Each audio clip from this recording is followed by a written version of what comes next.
j'ai pris ma retraite. J'ai pris ma retraite pour une raison simple.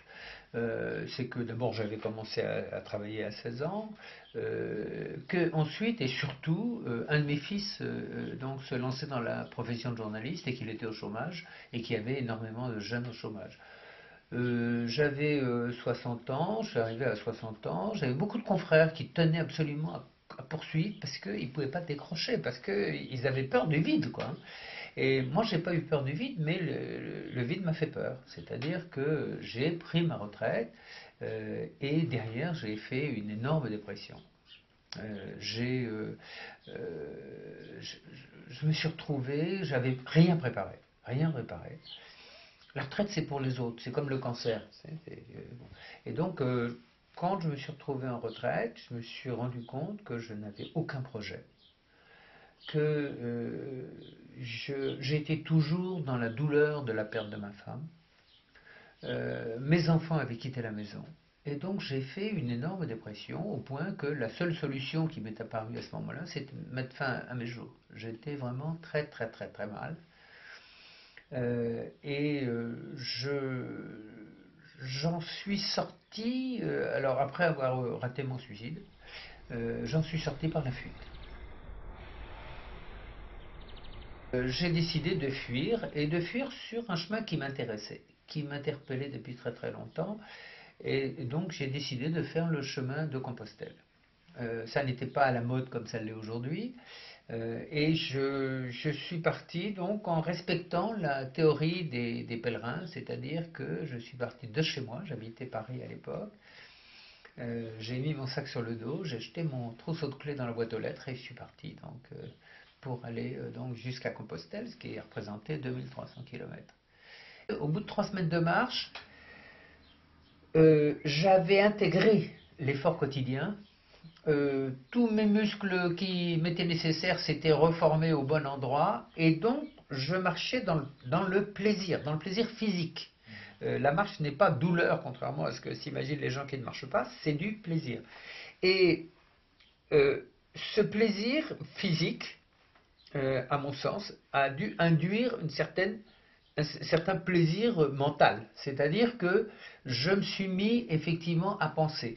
Et pendant cette première partie de la marche, d'ailleurs, j'ai fait un exercice que j'ai trouvé très très intéressant, qui a été de me faire le film à l'envers de ma vie. Et je me suis donc fait le bilan en quelque sorte de ma vie jusqu'à cette période-là. J'étais un enfant pauvre, hein, nous étions 7 enfants, mon père était smicard, il était un petit paysan qui avait été ruiné, qui est allé travailler en usine, euh, et il n'y avait aucune culture chez moi, et pas un seul livre. Voilà.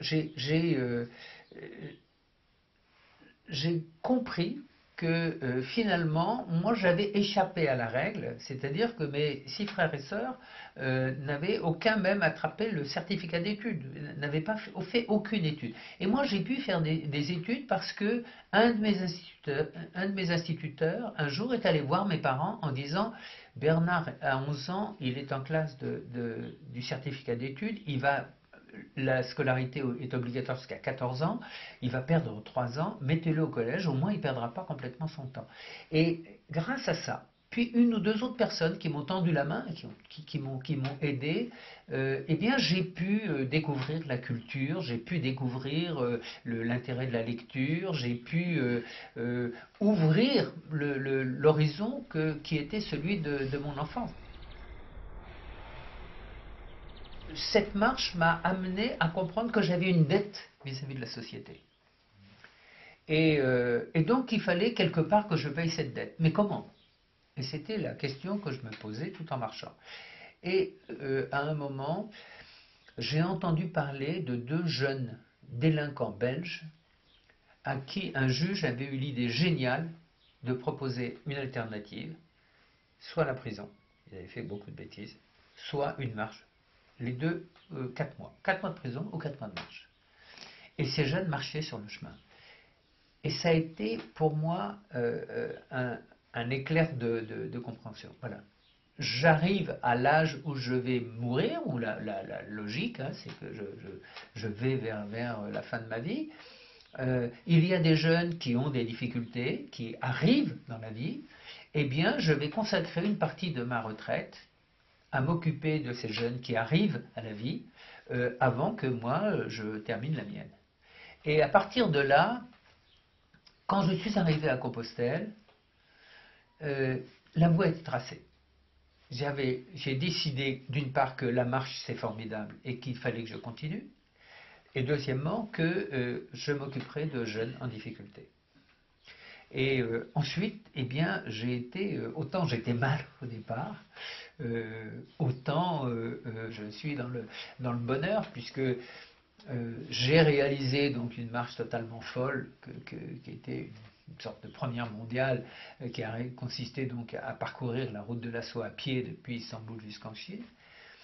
Ensuite, j'ai créé donc une association qui s'appelle Seuil et qui permet de prendre des jeunes confiés par des juges et de leur faire faire 2000 km à pied, ce qui est en alternative à l'incarcération, parfois, pas toujours. Et ce qui donc a rempli ma vie, m'a donné l'envie de continuer à vivre, ce qui n'était pas gagné au départ. Vous savez, cette notion de retraite est terrible. Hein. Retraite, c'est bon pour les militaires qui ont perdu et qui reculent.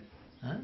C'est un terme redoutable, c'est la retraite de Russie, quoi. C'est un terme extrêmement négatif.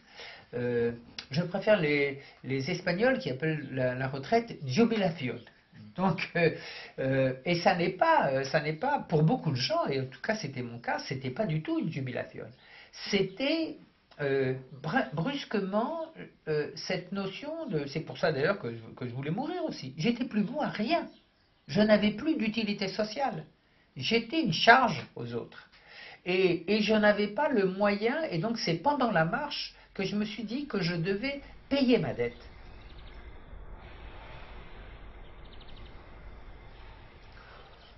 L'image que les autres me renvoient m'est assez indifférente. Ce qui a changé, c'est l'idée que je me faisais de la vieillesse. Je suis né à une période, en 1938, où dans les années 40, 45, quand j'ai commencé donc à apprécier un petit peu les choses, un homme de 60 ans était un vieil homme. Et donc je suis resté sur cette idée-là. Et qu'en arrivant, donc en approchant de la soixantaine, et à 60 ans, j'ai considéré que j'étais un vieil homme. Et il a fallu que je me confronte à un effort physique relativement important, qui a été effectivement ce chemin de Compostelle, pour me rendre compte que c'était une idée que j'avais reçue, mais qui n'était pas véritable. On ne peut pas arriver à mon âge, donc à 75 ans, sans penser à la suite. Effectivement, comment ça va se passer. Alors, d'abord, j'essaie que ça se passe le plus tard possible. Donc, par exemple, tous les matins, je cours une demi-heure. J'essaye de garder une forme physique. Cet été, je vais partir marcher 1500 km avec ma compagne et l'année suivante 4000 km. Donc, je ne suis pas sûr d'y arriver, mais pas plus que je n'étais sûr d'arriver au bout de la route de la soie quand j'ai commencé. Mais je dirais que j'entame des choses, voilà, et je continue à avoir beaucoup de projets. Deuxièmement, si je n'ai plus l'association, j'ai l'écriture. Pour le moment, j'ai 3 livres en chantier, dont 2 romans qui m'occupent beaucoup. Pour le reste, bien sûr qu'à un moment ou un autre, je ne serai plus en état physique ou mental. Une de mes sœurs a la maladie d'Alzheimer, il se pourrait que ça m'arrive aussi. Il se peut que je tombe malade, oui, bon, très bien. Il se peut que je devienne un légume, très bien. Dans cette hypothèse-là, je serai très fortement demandeur de pouvoir décider de la fin de ma vie. Alors, si vous voulez, j'ai rencontré 2 femmes merveilleuses dans ma vie. Voilà, j'ai beaucoup de chance. Ma femme, avec laquelle j'ai eu 2 enfants. Nous avons vécu 25 ans de bonheur.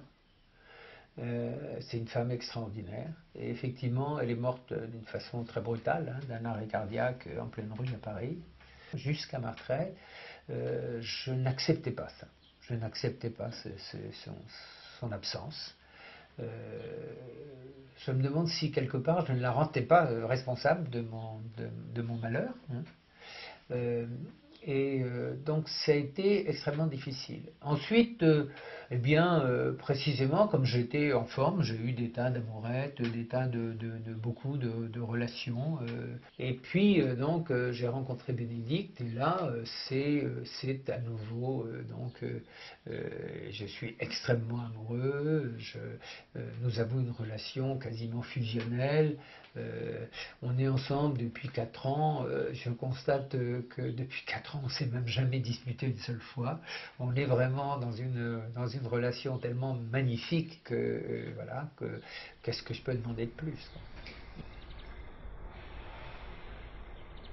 Je leur dirais, on vous a appris à écrire, à lire, à compter. On vous a appris un métier. On vous a appris à nourrir et vous prendre en charge une famille, à élever des enfants. Personne ne vous apprendra à la retraite. Or, c'est le moment le plus fabuleux de la vie. C'est un moment où, aujourd'hui, quelqu'un qui a 60 ans est en pleine forme physique.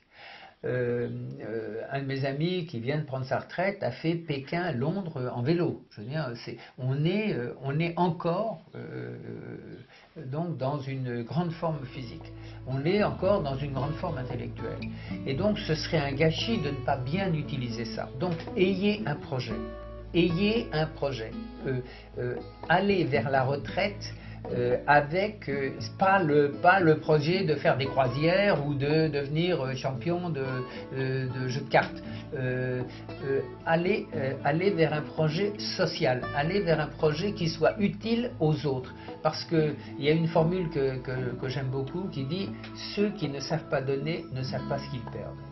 Et je crois que précisément le moyen d'être bien dans sa peau à tous les âges, c'est de savoir qu'on a une place utile dans la société, qu'on est utile dans la société.